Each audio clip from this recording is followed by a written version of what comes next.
family seat-nya. Kita semua melalui proses betul, termasuk saya sampai hari ini. Dan never give up, never give up. Tuhan pasti buka jalan. Ada amin? Yes. Oke. Hari ini masih minggu ini masih dalam topik game plan, topik game plan. Dan minggu lalu saya bicara tentang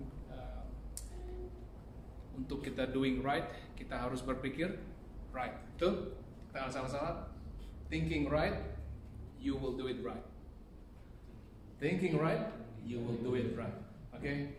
Dan saya akhirnya bawa tentang financial, tentang the riches, tentang wealth. Dan pas lagi hari Minggu ini saya lihat topik dari headquarter. Guess what? Tentang apa teman-teman? Sama, tentang uang juga. Oke. Dan saya nggak ada rencanakan, tapi saya selaraskan dengan apa yang headquarter tetapkan buat kita bicarakan. Dan saya hari ini bakal bicara tentang do it. Oke. Where is your treasure? Oke. Di mana hartamu? Oke. Dan saya mungkin bakal quote beberapa ayat, dan mungkin saya akan mengatakan beberapa statement yang mungkin kontroversial atau mungkin gak berkenan kalau Anda gak setuju, tapi saya pakai 100% melalui ayat Alkitab. Oke? Dan saya menarik juga hari ini John quote Matius 3 ayat berapa tadi? 31 ya. Tapi hari ini saya juga ayat utama saya dari Matius ayat 34. Matius 6 ayat ke 19 sampai 24. Yuk kita buka sama-sama Matius 6 ayat 19 sampai 24. Matius 6 ayat 19 sampai 24. Saya buka aja ya ayat Alkitabnya biar kita enak kanan kiri. Oke. Satu key point dari Matius 6 ini adalah hubungan antara anak-anak Tuhan dengan Bapa. Oke. Dari Matius 6 ini the key topiknya adalah satu key point adalah hubungan antara anak-anak Tuhan dengan Bapanya. Di pasal ini saja Yesus menyebut Bapa, menyebut kata-kata Bapa berkali-kali. Ada sekitar 11 kali kalau saya hitung. Dan hubungan kita dengan Bapa memang sangat spesial. Semua setuju ya? Kalau hubungan kita dengan Bapa adalah sangat spesial. Karena kita adalah anak-anak yang ditebus. Dan ditebus bukan dengan harga yang asal-asalan, tapi dengan harga yang mahal. Maka tadi kita melakukan perjamuan kudus karena kita bersyukur kita telah melalui ini semua, atau ya, Tuhan Yesus melalui ini semua, dan kita bisa mempunyai hubungan anak dan Bapa. Oke? Dan rahasia besar dalam hidup kita adalah melihat posisi kita dan melihat status kita sebagai siapa? Anak-anak Tuhan. Oke? Akan tetapi banyak hal yang mengganggu kita. Nanti kita mau lihat. Yang pertama adalah temptations, adalah godaan. Oke? Yang hal yang mengganggu kita adalah godaan. Ada di Matius 6, ini saya masih belum baca. Nanti di Matius 6 Yesus sebut dua godaan yang besar, yang serius yang kita bisa hadapi. Yang pertama adalah pujian orang. Oke? Pujian orang.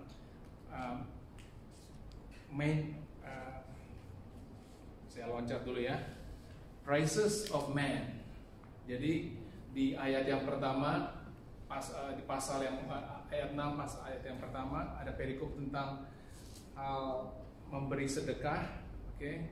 Lalu bagaimana orang-orang religius melakukan hal-hal religiusnya seperti memberi sedekah, berpuasa, berdoa agar orang-orang melihat, sehingga untuk seeking pujian. Jadi dan dalam minggu ini, dalam selama saya membaca ayat Matius 6 ini dan merenungkan apa yang terjadi sekeliling kita, saya makin yakinkan bahwa orang-orang semakin self-absorbed, ngerti nggak? Orang-orang makin mau banyak hal hanya untuk dirinya sendiri. Orang-orang cuma protek kepentingannya dirinya sendiri. Dengan kata lain, kalau kita simpulkan bahwa dalam biblical term, yaitu adalah satu kata, namanya pride. Pride. Kata-kata yang agak berat untuk dicerna, kata-kata yang mungkin tidak gampang buat kita. Kalau saya bilang lu pride lu tinggi gitu ya, nggak begitu mudah untuk kita telan gitu dengan mentah-mentah. Tapi pride adalah bibit yang berbahaya, bibit dari buah yang berbahaya. Jadi bukan pride-nya nggak berbahaya, tapi hasilnya akan berbahaya. Karena di Amsal 16 ayat 8 dikatakan apa? Kecongkakan mendahului kehancuran, dan tinggi hati mendahului kejatuhan. Jadi kehancuran dan kejatuhan didahului dengan apa teman-teman? Dengan kecongkakan, dengan tinggi hati, dengan pride. Jadi logikanya, kalau kita tidak mau mengalami kehancuran, kita tidak mau mengalami kejatuhan, tentunya kita harus jaga dari awalnya, betul? Jaga dari bibitnya, jaga dari seed, jaga dari awal, teman-teman. Logikanya demikian. Kalau kita tidak mau kalau kita tidak mau jatuh dalam lubang, ya kita melihat kemana-mana, ya nggak sih? Jaga penglihatan kita, jaga kelakuan kita. Jadi untuk kita cegah sebelum terjadi, kita catch early sebelum terjadi. Itu yang pertama. Itu praises of man, dari simpulan dari ayat 6 tadi. Lalu ayat yang poin kedua yang kita menjadi temptation buat kita, yaitu apa? Treasure seeking. Mencari harta. Makanya, mari kita kembali ke yang ayat yang pertama. Yang mana tadi? Tolong diklik ya tadi, yang Matius 6 ayat 19 sampai 24. Godaan untuk memperkaya harta di dunia. Kita suka, tadi minggu lalu juga bilang bagaimana kita mau membangun tembok yang tinggi untuk membangun security dengan harta kita, dengan wealth kita, dan kepuasan menaruh pengharapan pada treasure, pada harta yang tidak menentu dan tetap. Jadi musuh hanya expert dalam satu hal, teman-teman. Apa itu? Dalam kebohongan. Saya nggak tahu ini bisa tolong diklik ininya. Tolong diklik ke Matius 6 ayat 19-24. Matius 6 ayat 19 sampai 24. Ya, terima kasih. Kita lihat ya. Mata adalah pelita tubuh. Jika matamu baik, ini kayak bukan dari yang pertama ya. Matius 16 sampai 24. 19 ya, thank you. Nah, ini betul. Janganlah kamu mengumpulkan harta di bumi ngengat dan karat merusakkannya, dan pencuri membongkar serta mencurinya. Tetapi apa? Tetapi apa, teman-teman? Kumpulkanlah bagimu harta di surga. Di surga ngengat dan karat tidak merusakkannya, dan pencuri tidak membongkar serta mencurinya. Karena di mana hartamu berada, di situ juga hatimu berada. Lalu selanjutnya, mata adalah pelita tubuh. Jika matamu baik, teranglah seluruh tubuhmu. Jika matamu jahat, gelaplah seluruh tubuhmu. Jadi jika terang yang ada padamu gelap, betapa gelapnya kegelapan itu. Selanjutnya, tak seorang pun dapat mengabdi kepada dua tuan, karena jika demikian ia akan membenci yang seorang dan mengasihi yang lain, atau ia akan setia kepada yang seorang dan tidak mengindahkan yang lain. Kamu tidak dapat mengabdi kepada Allah dan kepada siapa? Kepada siapa? Mamon. ada ada ada dua tuan yang kita bisa lihat di sini, yaitu siapa? Bapak kita, dan satu lagi siapa? Mamon. Karena kalau kita membenci seseorang yang satu, kita akan mengasihi yang satu. Kalau kita setia sama yang satu, kita nggak akan setia sama yang satunya lagi. Oke, kita langsung loncat ke yang poin selanjutnya. Nah, oke. Pas lagi saya mempersiapkan ini, ada 4 pertanyaan yang tersingkap di kepala saya, yang terpikir oleh saya, yang membuat kita bisa jadi konsiderasi atau bahan diskusi atau bahan renungan kita. Yang pertama, kenapa kita ngomongin ini tentang finance penting? Kenapa gereja kita bicara tentang uang? Sering nggak kita bicara tentang uang, teman-teman? Jarang banget. Tapi saya yakin persis ini perlu dibicarakan. Lalu kenapa? Lalu ada satu pertanyaan yang saya pikirkan selama mempersiapkan ini adalah satu. Siapakah yang akan mengajarkan anak cucu kita tentang finance? Halo? Siapakah yang akan mengajarkan kepada anak cucu kita tentang keuangan? Saya sempat berpikir, kalau gereja atau Tuhan tidak mengajarkan tentang keuangan, siapa yang kita akan bisa rely on atau bergantung pada untuk mengajarkan anak kita tentang finance atau keuangan? Halo? Apa?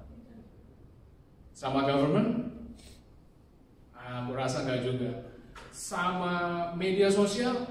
Media sosial apalagi? Makin banyak untuk menjual, dari TV. Wah, you spend. Saat ini lagi ada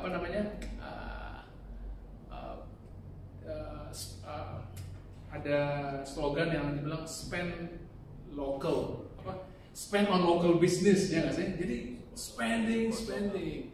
Zaman dulu waktu saya masih baru lahir, kita bukan baru lahir ya, baru punya duit gitu ya. Kita mau spend sesuatu, kalau nggak punya uang kita gimana? Bisa kita bisa masukin DP, lalu kita bisa bayar 4 kali apa 6 kali. Saya nggak pernah nih. Saya cuma pernah lihat ada temen dia masukin uang, lalu begitu lunas kita bisa ambil barangnya, betul? Tapi kalau sekarang keren banget, bisa ambil barangnya, duitnya belum ada, dan masih ngutang, bisa dibayar 4-5 kali. Karena saya terakhir lihat Genoa Pay bisa dibayar 10 kali, teman-teman. Kalau saya sih nolong banget itu. Karena kalau barang yang saya lagi perlu gitu ya, daripada saya buang-buang langsung kaget gitu ya, wah berapa banyak gitu, contohnya sekarang bisa bayar 10 kali. Nah, kalau kita melihat begitu sosial media atau orang di luar sana mengencourage kita untuk spending dan fokus kepada diri kita, self-absorb, betul? Dan saya juga sering lihat yang kemarin saya lihat di staff.co.nz, saya penasaran yang begitu keluar, buy now, pay later. Wah, emang kalau buat kita yang nggak disiplin sih selesai itu ya, kita punya kredit card, utang kita tinggi. Jadi siapa yang akan ajarkan tentang kekayaan atau keuangan kepada anak cucu kita kalau gereja tidak mengajarkannya? Makanya saya menjadi renungan buat saya untuk menyadari bahwa untuk kita mengerti persis tentang keuangan adalah penting, dan gereja untuk membicarakan tentang keuangan adalah juga penting. Saya lumayan senang dengan angka. Waktu saya high school sampai kuliah, subjek favorit saya adalah matematika. Jadi sampai saya married pun matematika saya masih kuat. Oke, matematika saya, sehingga saya punya nilai yang not bad lah ya, beyond average ceritanya. Jadi kalau pertama kali kenal Olin, kita belanja gitu ya. Dulu Olin kalau belanja, dia apa yang ada tiket merah atau kuning, sikat, beli.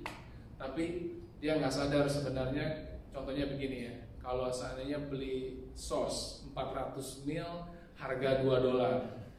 Oke, anggap ya teman-teman ya, 400 ml $2. Kalau 1 liter $4, belinya mana? Beli yang 1 liter tentu ya, karena per mililiternya lebih menguntungkan. Oke, dan kalau tapi dia cuma ngertinya ini 25% off. Dia bilang. Jadi saya pernah tes gitu ya. Kalau asalnya 100, kita 25% off itu artinya apa, Olin? Artinya it's a good deal. Oke, cuma macam jogging, oke. Artinya it's a good deal, oke. Kalau jadi the point aku mau bilang adalah, apakah kita sadar ada sistem atau ada roh yang mengikat kita, yang mempengaruhi kita berpikir tentang harta kita. Ada satu sistem, ada roh, ada sesuatu yang mengikat kita atau mempengaruhi kita berpikir tentang harta kita. Oke? Sehingga kita bisa dihadapi dengan bermacam-macam masalah. Benar? Dan kalau kita tanya, saya pernah lihat statistik, kalau tidak salah, pokoknya angkanya lumayan besar persentasenya. Perceraian di New Zealand semakin bagian besar adalah urusannya ujung-ujungnya tentang duit. Oke? Dan masalah dengan keuangan bisa membuat macam-macam masalah. Dan kita sadari ada roh di belakang ini semua yang bernama apa? Mamon. Oke? Lalu pertanyaan kedua, yang pertama, siapa yang akan mengajarkan saya kalau anak-anak cucu saya kalau nggak gereja atau Tuhan yang mengajarkan melalui Alkitab? Pertanyaan kedua adalah, siapa sih Mamon itu? Oke? Siapa sih Mamon itu? Ya, tidak keluar. Oh dia rupanya masih nunggu. Apakah Mamon itu? Oke, apakah Mamon itu? Jadi dari bahasa Aramaik berarti literally riches atau kekayaan atau wealth, dan dan kemudian menjadi God of riches oleh bangsa Babylon. Oke, asal dari bangsa Babylon apa?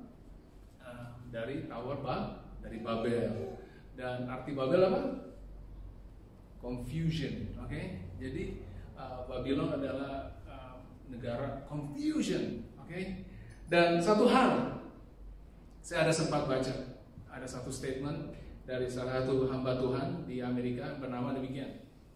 Tadi kita baca bahwa tidak ada seorang pun dapat mengabdi kepada dua tuan, karena jika demikian akan membenci seorang dan mengasihi yang lain. Dia akan setia kepada yang seorang dan tidak mengindahkan yang lain. Kamu tidak dapat mengabdi kepada Allah dan kepada Mamon. Oke? Jadi si Robert Morris ini, hamba Tuhan di Amerika ini, dia mengatakan all money has spirit. Wah, setiap uang ada spiritnya. Saya sempat renungkan, ini orang ngomong apa ya? Saya bilang, apakah nanti fotonya ada yang nongol gitu ya, dari uang gitu, bisa bergerak gitu, fotonya enggak. All money ada spiritnya, ada rohnya.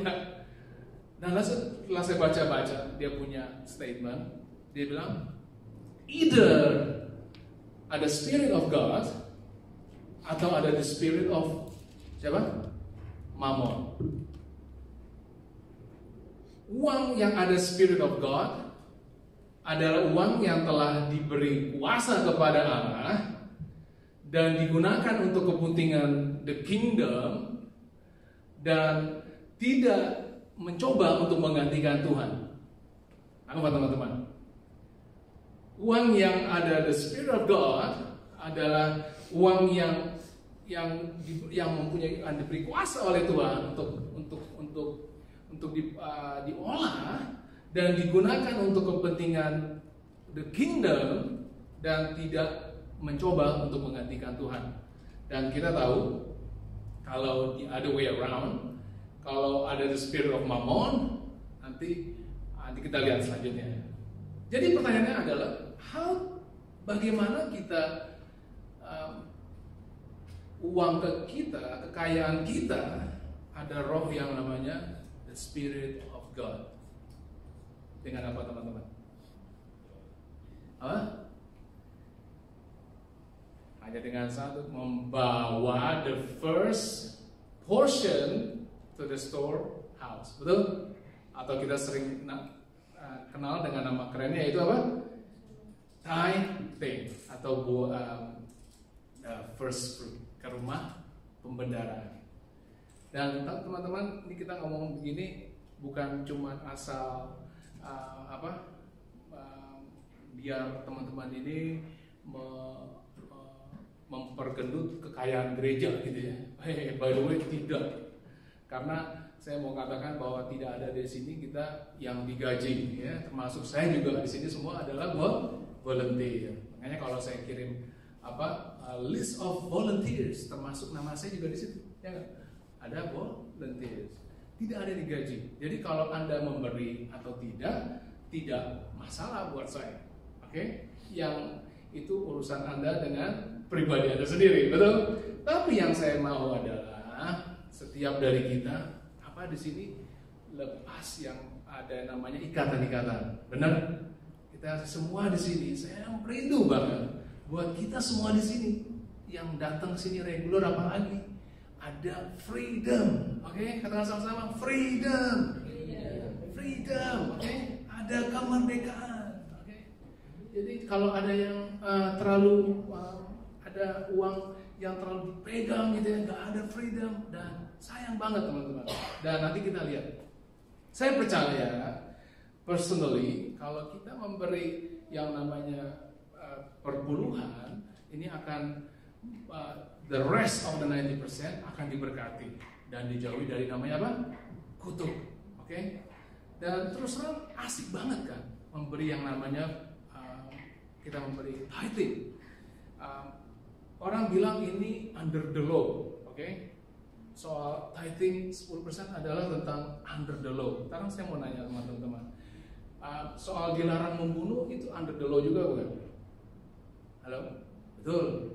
Tapi sampai the New Testament juga kalau kita membunuh adalah salah. Betul? Kalau kamu mencuri itu under the law juga bukan? Tapi pada saat di New Testament, di zaman sekarang kalau kamu mencuri, kamu salah nggak? Halo? Jadi kalau seandainya ada orang bilang perpuluhan itu cuma relevan dengan Old Testament tapi nggak relevan dengan zaman sekarang, benar apa enggak? Nah juga, tuh. Jadi saya percaya personally kalau kita memberi perpuluhan, the rest will be diberkati dan the rest will be dijauhi dari kutuk. Dan yang menarik adalah orang-orang masih mempermasalahkan soal tithe, tentang tithing. Apalagi kalau setelah Tuhan menjanjikan benefits-nya. Halo? Setelah Tuhan menjanjikan keuntungannya, tanpa benefits-nya aja udah asik. Halo? Apalagi kalau tahu benefits-nya. Apa kata-kata Tuhan di Malaki 3 ayat 10 kalau salah. Test me. Benar gak? Try me. Berapa kali sih saya pikir berapa kali ya Tuhan pernah nantangin gitu ya. Test me. Berapa kali teman-teman? Ya karena saya udah baca cuma satu kali teman-teman. Cuma satu kali. Yaitu di mana? Malaki 3 itu. Tuhan pernah sebut tentang testing God, tapi ada related dengan dosa, dengan masalah, dengan problem, oke? Tapi Tuhan challenge kita untuk tes Dia cuma satu kali di Malaki itu, teman-teman. Test me, oke? Kalau seandainya kamu taat, apakah dibilang apa? Apakah aku tidak akan membukakan apa? Tingkat-tingkat langit Tingkat-tingkat apa? Windows of heaven. Oke. Lalu apa? Aku akan mencurahkan berkat ke rumahmu. Sampai apa? Sampai apa teman-teman? Sampai nggak ada ruangan lagi untuk menampungnya. Benar nggak? Halo? Itu kalau dilihat dari segi bisnis, itu profitable banget sih. Halo? 10% you get the whole house penuh. Oke? Dan, nah di ayat yang ke-11, 11 kalau nggak salah ya. Ayat yang selanjutnya, dan dibilang apa? Dibilang apa? I will rebuke the devourer. The devourer apa tuh? Pokoknya I will rebuke the devourer. Kita cari sama-sama. Enggak, saya nggak semuanya ingat soalnya. I will rebuke. Mana yang lagi? Nah, itu dia. I will rebuke. Saya dengar kata-kata rebuke, jangan sampai saya ngasih rebuke. Oke.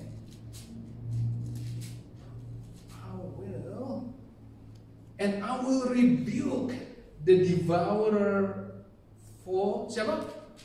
For your sakes. Aku akan menghardik bagimu pembelalang pelahap supaya jangan dihabisinya hasil tanahmu. Kalau bahasa Inggrisnya, I will rebuke the devourer for siapa sake? For kingdom sake. Buat keuntungan Tuhan, buat keuntungan the kingdom. Dibilang buat siapa? For my sake. Halo. For my sake. Menarik nggak sih teman-teman? Apa Tuhan yang berkuasa, Tuhan yang powerful, dia bantu kita untuk menghardik siapa? The devourer atau iblis atau musuh yang mencoba mengambil harta kita atau coba mengganggu kita. Halo, menguntungkan nggak sih? Kita nggak ngeliat itunya aja, kita udah asik gitu memberikan perpuluhan. Apalagi kalau kasih tahu benefitnya. Oke? Jadi kadang-kadang ada mungkin orang mengatakan boro-boro Den mau kasih perpuluhan buat gua sehari-hari aja nggak cukup. Hah? Saya juga ngalamin hal yang sama. Oke? Kita ngalamin hal yang sama.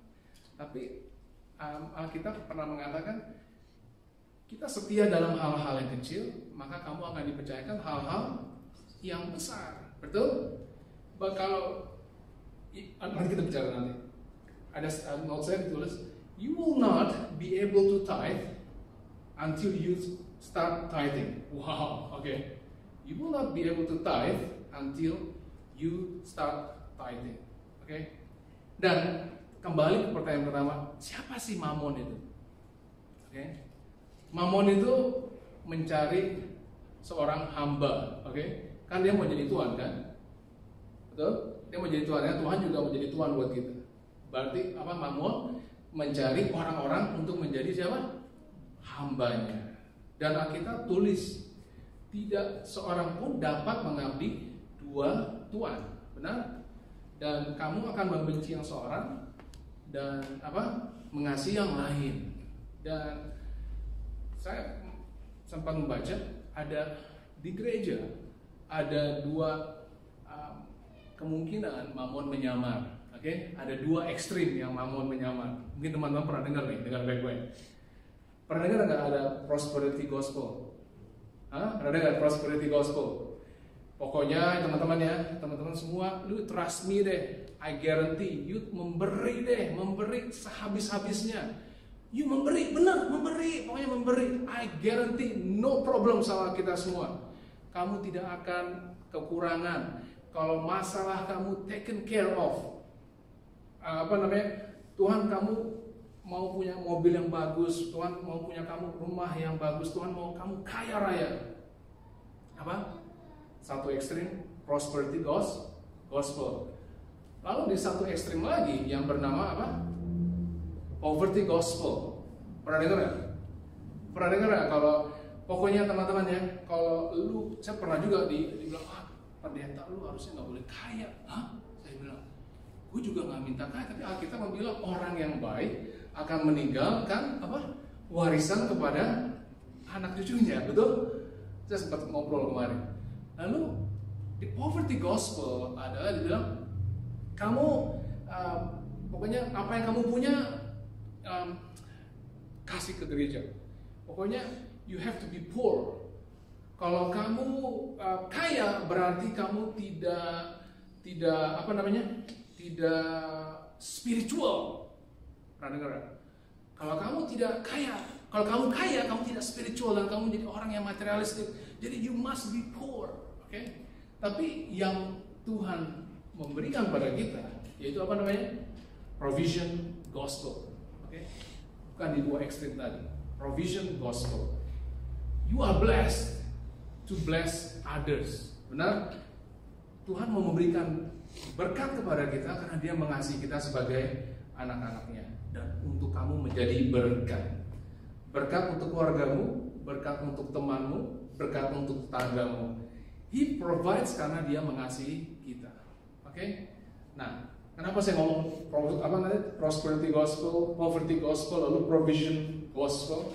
Karena begini, kalau kita terlalu percaya terlalu kemakan omongan, kalau kita buying gitu ya sama the spirit of mammon ini yang bawa you live in the prosperity, you dengerin terus prosperity gospel, oke, contohnya.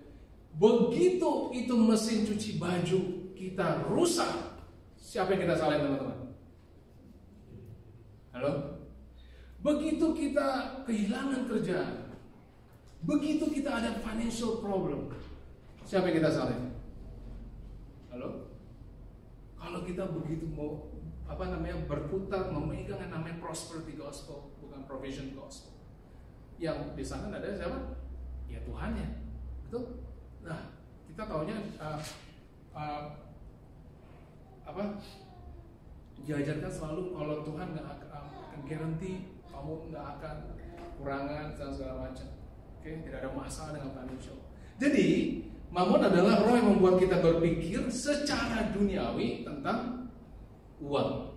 Oke, jadi nangkap ya teman-teman, siapakah Mammon? Halo? Lalu pertanyaan kedua yang saya tanya adalah, boleh tolong yang poin ketiga, tolong diklik. Ya. Lalu pertanyaan saya adalah, apakah uang itu evil, teman-teman? Apakah uang itu evil? Apakah uang itu evil, teman-teman? Saya minggu lalu ada sempat ngomong pada satu ayat, money nggak evil, teman-teman. Oke, money in fact adalah neutral, benar nggak? Kamu bisa gunakan untuk yang baik, kamu juga bisa gunakan untuk yang jahat. Kekayaan kita bukan sinful, kekayaan kita bukan dosa. Tuhan memberkati hamba-hambanya, justru kalau kita lihat di Alkitab, Tuhan memberkati hamba-hambanya dengan apa? Halo? Dengan wealth, benar? Dengan kekayaan. Abraham, Yakub, Isa, Yusuf, dan lain-lain sebagainya. Benar? Jadi wealth tidak ada sesuatu masalah. Kekayaan adalah sesuatu yang netral. Tapi saat uang, saya ulang ya, dengar baik-baik. Saat uang mengkontrol kita dalam membuat keputusan, oke? Saat uang mengontrol kita untuk membuat keputusan, disitulah makanya saat masalah datang, oke? Seringkali ada namanya greed, serakah. Serangkah sanggup melakukan keserakahan seseorang, bisa sanggup melakukan hal-hal yang dia tidak biasa lakukan. Contohnya bohong, membunuh, steal, apa bedanya? Membohong, membunuh, mencuri, oke? Dan korupsi. Sesuatu yang tidak pernah biasa dia lakukan, tapi karena the love of money, orang bisa melakukan hal-hal yang tidak biasa dia lakukan. Jadi money tidak evil, oke? Sesungguhnya adalah neutral. Tapi banyak orang katakan money is the root of all Halo? Root of all evil.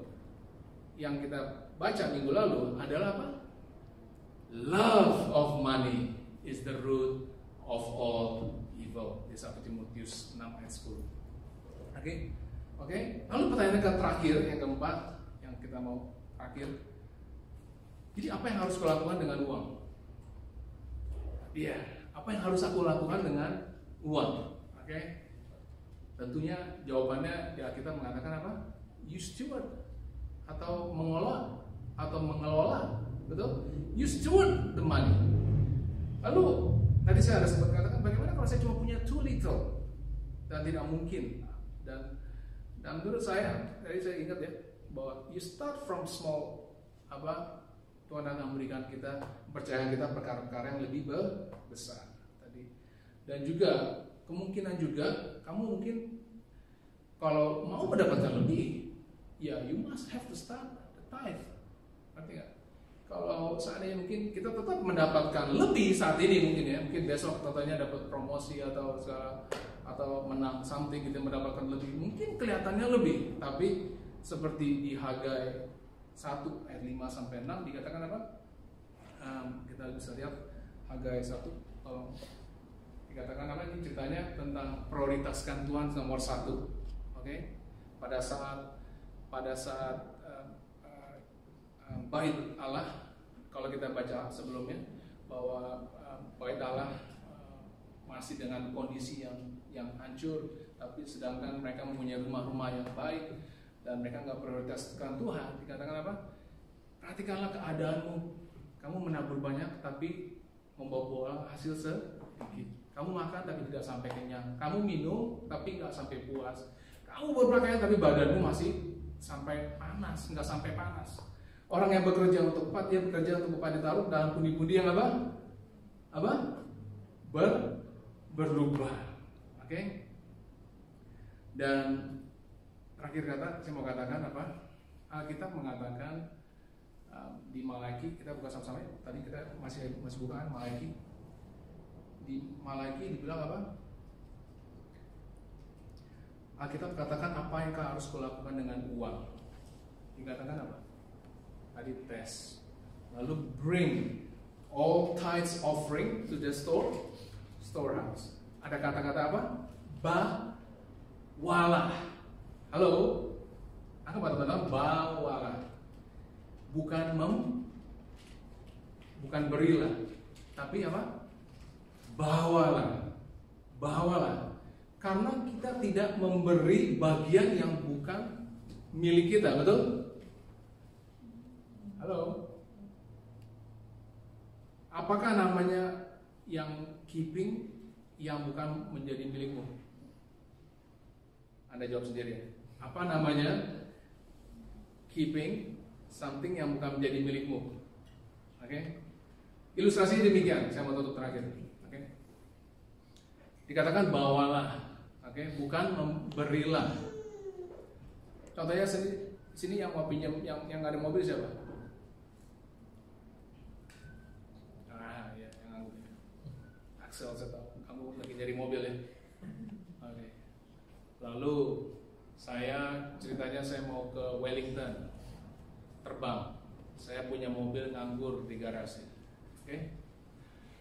Lalu Excel approach saya, dia bilang, kode ini kan pergi, saya boleh pakai mobilnya. Akhirnya dia pakai. Lalu 3 hari kemudian saya pulang dari luar kota, dia jemput saya. Lalu pas lagi di depan di airport, dia pegang dengan kuncinya. Lalu dia bilang apa? Koden, saya sudah berdoa nih. Saya rasa saya harus memberikan kunci ini ke kode ini. Apa yang saya akan bilang? Kamu udah makan Excel? Are you straight gitu ya? Are you out of your mind gitu ya? Itu kunci gue. Itu mobil gue Excel. Lu bilang apa tadi? aku memberikan kunciku. Tapi sesungguhnya apa? Aku kembalikan kunciku untuk, saya mau pressure worship untuk maju. Oke, apa teman-teman? You don't memberi, but you bring, alright? You bring the offering. Sesuatu yang bukan menjadi milik kita. Makanya saya senang banget di Sunday School kita, teman-teman anak-anak ini dari kecil udah dibiasakan yang namanya apa? You bring the offering, okay? You bring the best offering kepada siapa? The storehouse of the Lord. Saya terus terang struggle banget at the beginning pada saat saya mengenal Kristenan. Karena sebelum-sebelumnya saya cuma ketawain, apa nih? Orang tua saya nggak setuju, dia kamu kerja 10% kasih ke gereja, apa gitu, oke? Tapi dengan melalui banyak tantangan, banyak challenges, mengalami musibah after musibah, oke? Saya bisa banyak cerita, mengalami banyak musibah dalam keluarga kita, bukan masalah kecil, sehingga tithing menjadi suatu yang lifestyle yang asik banget, walaupun kita nggak mendapatkan something in return, oke? Tapi Tuhan yang mempunyai segala-galanya di dunia itu, Dia akan buka tingkap-tingkap langit dan menurunkan berkat kepadamu, okay? Sehingga tidak ada ruangan untuk menampungnya, dan Dia juga akan rebuke the devourer for your sake. Mari kita tunduk kepala. Terima kasih Bapa, kami bersyukur dan berterima kasih untuk harta yang Kau percayakan kepada kami, harta yang Kau tetapkan buat kami. Terima kasih, kami tetap, walaupun sekecil apapun income kami masih bisa yakin ya Tuhan, kami masih bisa melakukan hal yang perpuluhan. Bapak, terima kasih untuk memberikan aturan-aturan atau the law di Malaiki atau sebelum-sebelumnya Bapak. Terima kasih untuk kesempatan kami bisa membawa persembahan kami, persembahan kami yang terbaik, karena berarti kami masih ada income. Terima kasih bahwa kami tidak kena, walaupun kami mungkin ada kekurangan dalam segi financial, tapi kami tidak pernah sampai ambruk ya Tuhan. Terima kasih Bapak, kami masih ada makanan, kami masih ada rumah, kami masih ada atap di atas kepala kami. Terima kasih Bapak. Biarlah Tuhan, kami berdoa untuk semua teman-teman di IFJF Christchurch ini yang mendengarkan atau melalui video bisa melihat bahwa pentingnya untuk kita tidak menyembah dua Tuhan. Tidak mungkin siapapun sanggup menyembah dua Tuhan, karena satu akan mengasihi dan satu akan dibenci. Kami tidak mungkin membenci Engkau ya Tuhan. Pilihan kami adalah mengasihi Engkau. Dan saat ini kami komit dengan kalau kami ada ikatan di dalam nama Yesus, patahkan semua rantai-rantai yang mungkin